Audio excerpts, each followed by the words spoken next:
In this video, we explain access nodes for VMware. When you are trying to perform a file-level restore of a virtual machine and get the error, guest file browse not supported on this proxy, it is often the result of a mismatch between the virtual machine and the access node. In this example, we are trying to restore the files from a Windows server running our EFS file systems, but the access node is Linux-based. We need to add a Windows access node so that it supports the guest file systems we are trying to recover. Start in the navigation pane on the left and click Protect, and then Virtualization. From here, click the Hypervisors tab at the top, and then click the hypervisor that needs to be fixed. Now click the Configuration tab at the top.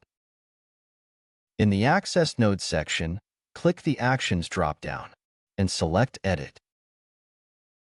Now you see all the access nodes in your environment.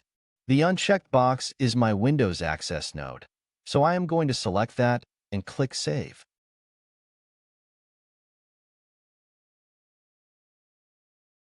Now both access nodes are configured for this hypervisor. Commvault will automatically determine the correct access node for any backup or restore operation.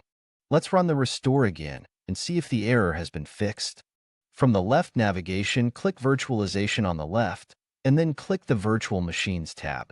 This is the virtual machine we were trying to restore.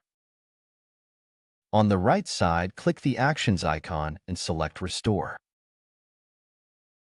From here, select Guest Files. Now we can fully browse all the file systems on this server.